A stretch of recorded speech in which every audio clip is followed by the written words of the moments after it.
Hi everybody, this is Joe Salvamini, and we are going to be talking right now about the MiSIS enrollment and attendance confirmation form.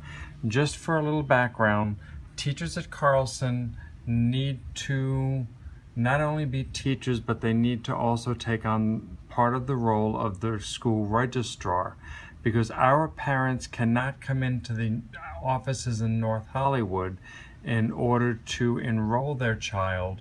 So you have to do the enrollment when you show up at the parent's house. When you make the phone call with the parent for the first visit, you must inform the parent that whoever has educational rights must be home. Typically that's the father or the mother, must be home during the first day of instruction. After that, there always needs to be an adult present, but it doesn't necessarily have to be the holder of educational rights.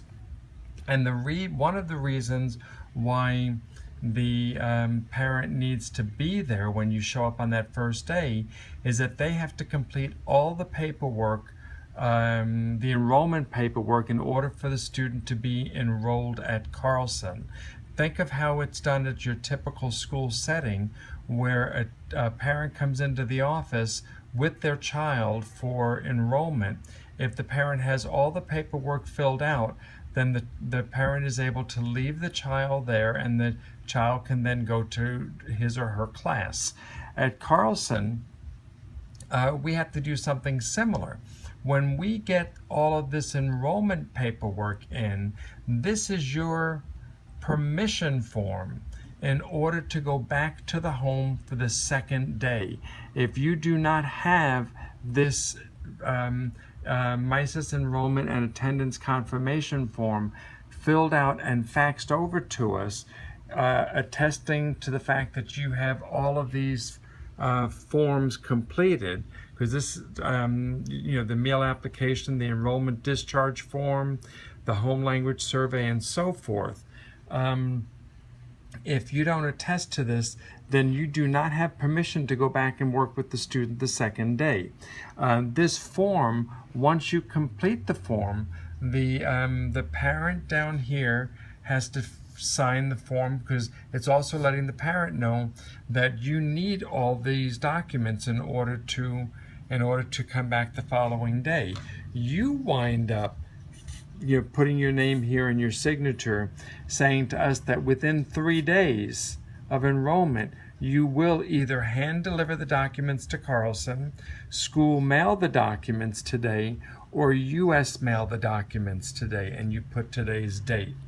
And now at the top of the form, you will put down your rep's name, your name, the number of minutes you worked with the student that day. While the parent is filling out all the enrollment paperwork, you are instructing the students.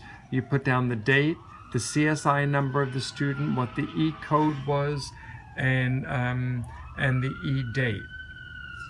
And here's where you put in the number of instructional minutes on the E-date. And anyway, at the end of the day, this form needs to be faxed into Carlson, because if it's not faxed in, you do not have permission to go back. And if it's not completed, you do not have permission to go back to the student's home the following day. Okay, and in that case, you need to contact an administrator, and you need to explain to us why it is that you don't have all the paperwork filled out. And anyway, this is the form. Thank you.